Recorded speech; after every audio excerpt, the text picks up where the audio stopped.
உயிர் சக்தி ஓட்டத்தை வந்து மேம்படுத்துறதுக்கு இது ரொம்ப சப்போர்ட் பண்ணும். அதே மாதிரி இப்பயும் நீங்க நன்னாரி சர்பத்து எங்க கிடைச்சாலும் வாங்கி வச்சுக்கிட்டு இந்த சர்க்கரை நோய் வராமலே, அதாவது வந்திருக்குன்னு தெரியாமலே அவங்களுக்கு காலில் வலி இருக்கும், பாதத்துல கிட்டத்தட்ட ஆயிரக்கணக்கான நரம்பு முடிச்சுகள்னு சொல்லுவாங்க.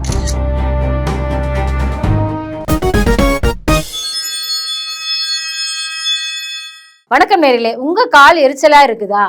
உங்க நரம்புகள் சொல்லும் 7 ரகசிய எச்சரிக்கைகளை பத்தி தான் இன்னைக்கு நாம பார்க்க போறோம். இந்த பதிவுல வாங்க வீடியோக்குள்ள போலாம். நைட்டு தூங்க போறதுக்கு முன்னாடி உங்க கால் வந்து பாத்தீங்கன்னா எரியும், முள்ளு குத்துற மாதிரி ஒரு வலி இருக்கும், எரிச்சல் அதிகமா இருக்கும். இந்த மாதிரியான இருக்குது அப்படின்னா நம்ம உடம்பு வந்து நமக்கு வந்து சிக்னல் கொடுக்குது, உங்க உடல் வந்து சில பல பிரச்சனைகளால பாதிக்கப்பட்டிருக்கு, ஸோ அதை நீங்க கவனத்துல எடுத்துக்கணுங்கிறது தான் இந்த அறிகுறிகள் நமக்கு சொல்லுது.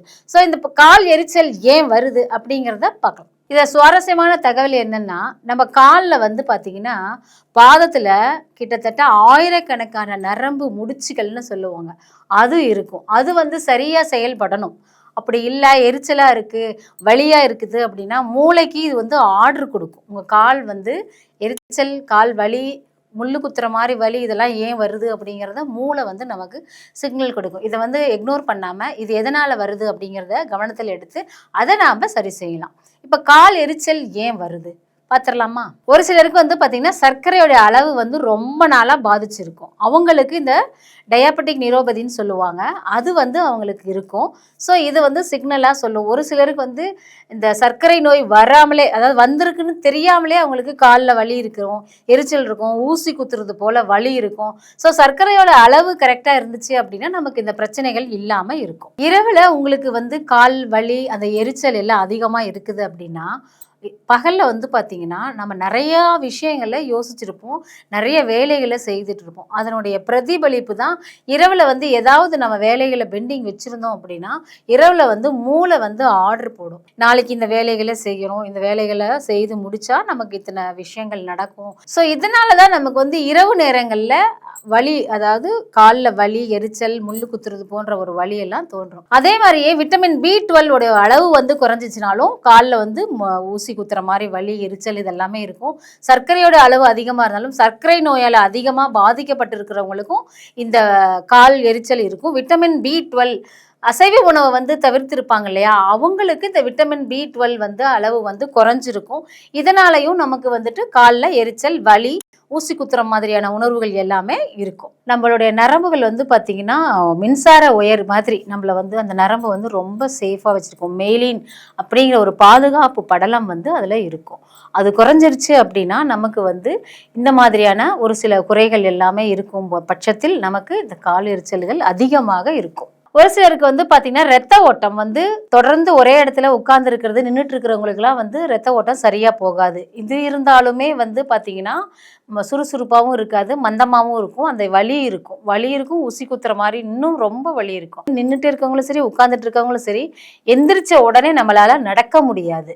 இதுவும் ஒரு காரணம். சித்த மருத்துவத்தில் உடலின் பிரதிபலிப்பு வரைபடம்னு சொல்லுவாங்க. நம்மளுடைய காலோட பல பகுதிகள் வந்து உடல்ல இருக்க ரிஃப்ளெக்ஸாலஜின்னு சொல்ற முறையில வந்து தொடர்புடையதுன்னு சொல்லுவாங்க. இது வந்து பாத்தீங்கன்னா முழுமையா அறிவியல் ரீதியாக நிரூபிக்கப்படலை, ஆனா உலகம் முழுவதும் இதை தான் பயன்படுத்துறாங்க. நம்மளுடைய உடல் சூடாலயம் கூட நம்மளுடைய கால் வந்து எரிச்சலா இருக்கும். அதாவது உடல் சூடு, காரம் அதிகமாக சாப்பிட்றது, சரியான தூக்கம் இல்லாதது, மன அழுத்தம் இருக்கிறது, கூடவே வந்துட்டு நிறைய தண்ணி ஊற்றி குளிக்கணுங்க. அப்படி குளிச்சாதான் நமக்கு வந்து கிட்டத்தட்ட 9 துவாரங்கள் வழியா நம்மளுடைய சூடு, ஹீட் வந்து வெளியே வந்து போகணும். அப்படி போகாமல் இருந்துச்சு அப்படின்னா காலில் தான் அது வந்து சேரும். அதனாலையும் நம்மளுடைய கால் வந்து எரிச்சல் அதிகமாக இருக்கும். இப்போ வந்து பார்த்திங்கன்னா நிறைய பேருக்கு ஒரு வித்தியாசமான விஷயம் என்னன்னு பார்த்தீங்கன்னா, நம்ம போடுற ஸ்லிப்பர் இருக்கு இல்லையா, ஷூ, சாக்ஸ், டைட் ஷூ போட்டிருப்போம், ரொம்ப நேரம் நின்று வேலை செஞ்சுட்டு இருப்போம். அதே மாதிரியே ஸ்லிப்பரும் வந்து தரமான ஸ்லிப்பர் இல்லை அப்படின்னா நம்முடைய கால் வந்து எரிச்சல் அதிகமாக இருக்கும். இதெல்லாம் நீங்கள் கவனத்தில் எடுத்துக்கணும். ஸோ இந்த மாதிரி ரொம்ப நேரம் நின்றுட்டு இருக்கிறதுனாலே நமக்கு கால் வலி வரும். அந்த காலத்துலலாம் வந்து சூடு தணியணும் அப்படின்னா கம்பல்சரி வீட்டில் பானையில தண்ணி குடிப்பாங்க. பானை சில்லுன்னு இருக்கும். அதுல வந்து வெட்டிவேர் போடுவாங்க. தேத்தாங்கொட்டைன்னு ஒண்ணு போட்டிருப்பாங்க. வெட்டிவேரும் போட்டு தண்ணி குடிப்பாங்க. தேத்தாங்கொட்டை வந்து தேராத குழந்தையும் தேரும் சொல்லுவாங்க. அதே மாதிரியே அதுல வந்து பாத்தீங்கன்னா சூடு வந்து ரொம்ப ரொம்ப குறைச்சு நம்மள வந்து ரொம்ப ரொம்ப ரிலாக்ஸா அண்ட் கூலா இருக்கிறதுக்கு அது சப்போர்ட் பண்ணும். இன்னொன்று வந்து பார்த்தீங்கன்னா நன்னாரி சர்பத் இதெல்லாம் வந்து இப்போ வந்து மாடல்ல மாறிடுச்சு. அந்த காலத்துல நன்னாரிங்கிறது ஒரு பழத்தோடைய சாறு அதை வந்து சர்பத்தா போட்டு தான் நம்ம குடிச்சிருப்போம். அதே மாதிரி இப்பயும் நீங்க நன்னாரி சர்பத் எங்க கிடைச்சாலும் வாங்கி வச்சுக்கிட்டு தேவையான அளவு ஐஸ் போட்டு நன்னாரி சர்பத் வீக்லி ஒன்ஸ் 2 days ஒன்ஸ் நீங்க எடுத்துக்கோங்க. ரொம்ப ரொம்ப நமக்கு சில்னஸ் இருக்கும். அதே மாதிரியே கால் எரிச்சல் குறையறதுக்கு இதுவும் ஒரு வழி. இன்னொன்று ரொம்ப முக்கியமானது என்னன்னு பார்த்தீங்கன்னா மருதாணி. கால் எரிச்சல் கை எரிச்சல்லாம் அதிகமாக இருந்துச்சு அப்படின்னா சூடு அதிகமாக இருக்கணும். சூடை வந்து குறைக்கிறதுக்கு ஒரே இயற்கை மருதாணி. இந்த மருதாணியை அரைச்சி கை கால்லெல்லாம் வச்சுக்கணும். மாதம் ஒரு தடவை ஆண்கள் பெண்கள் எல்லாருமே இதை வச்சுக்கிட்டோம் அப்படின்னா நமக்கு வந்து சூடு வந்து குறையும். நீங்கள் முன்னையெல்லாம் பார்த்தீங்கன்னா ஆண்களுக்குமே வந்து திருமணத்தின் போது மருதாணி வச்சுக்கிட்டு இருந்தாங்க. இப்போ இடையில கொஞ்ச நாள் இல்லை, இப்போ ட்ரெண்டாக இப்போ வந்துருச்சு மருதாணி வச்சு திருமணம் பண்ணுறது. மருதாணி வந்து நம்மளுடைய சூட்டை குறைச்சி நம்ம உடலில் வந்து ரொம்ப கூலாக வச்சுருக்கோம். மருதாணியை பார்க்கறதுக்குமே ஒரு அழகாக இருக்கும்ல, அப்பயே நம்ம நார்மல் வந்துடும் நம்ம மைண்டு. ஸோ சூட்லேருந்து நம்ம வந்து ஓரளவுக்கு நம்மளை தணிச்சிக்கிறதுக்கு இந்த மாதிரி இத்தனை வகைகள் இருக்குது. இதெல்லாம் குறைஞ்சிச்சின்னா நமக்கு இந்த கால் எரிச்சல் சூடு முள்ளு குத்துற மாதிரி ஒரு வலி இதெல்லாம் இல்லாமல் ரிலாக்ஸாக இருக்கலாம். இப்போ நம்ம பிராணமுத்ரா செய்யலாம். பிராணமுத்ரா செய்கிறதுனால நம்மளோட உயிர் சக்தி ஓட்டத்தை வந்து இது மேம்படுத்தும். பண்ணலாமா? சுண்டு விரல், மோதிர விரல், கட்டை விரல், அதே மாதிரி இந்த கையிலையும் இதை நாம் இப்படி நல்லா கொஞ்சம் அழுத்தம் கொடுத்து லைட்டாக ப்ரெஷ் பண்ணி மூச்சு பயிற்சி செய்யணும். கம்பல்சரி இது செய்யும்போது நல்லா மூச்சை கவனிக்கணும். கவனித்து மூச்சை நல்லா உள்ளே இழுத்து மெதுவாக மிக மெதுவாக நாம் இதை விடணும். இந்த மாதிரி செய்யும்போது நம்மளுடைய உயிர் சக்தி ஓட்டத்தை வந்து மேம்படுத்துறதுக்கு இது ரொம்ப சப்போர்ட் பண்ணும். இதுதான் வந்து உயிர் மூச்சின்னு கூட சொல்லுவாங்க. உடல் சம்பந்தமான பிரச்சனைகள், இயற்கை சம்பந்தமான பிரச்சனைகள் எல்லாத்துக்குமே இந்த பிராணமுத்ரா ரொம்ப சப்போர்ட் பண்ணும்.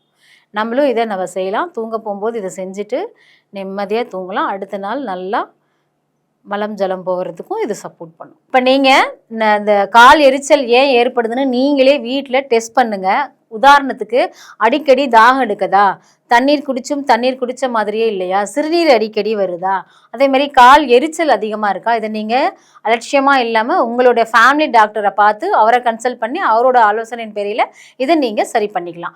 அடுத்தது வந்து பார்த்திங்கன்னா இப்போ நமக்கு வந்து நிறையா விஷயங்கள் நிறைய தகவல்கள் நாம் உங்களுக்கு கொடுத்துருப்போம். இதில் வந்து பார்த்திங்கன்னா விட்டமின் குறைபாடு கூடவே வந்துட்டு நம்ம வந்து உணவு வகைகள் பழக்க வழக்கங்கள் கூடவே வந்துட்டு நம்மளுடைய தண்ணீர் எடுத்துக்கிற அளவு இதெல்லாமே வந்து குறைஞ்சி இருந்தால் நமக்கு இந்த பிரச்சனைகள்லாம் வரும். ஸோ கால் எரிச்சல் இதனால தான் வருது அப்படிங்கிற விஷயங்கள் உங்களுக்கு கொடுத்தாச்சு.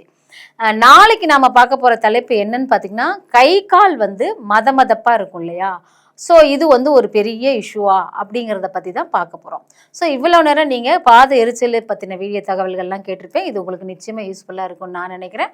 நாளைக்கு வேறு ஒரு பதிவில் உங்களை நான் வந்து சந்திக்கிறேன். அது வரைக்கும் உங்களிடமிருந்து விடைபெறுவது உங்கள் வசந்தி. நன்றி.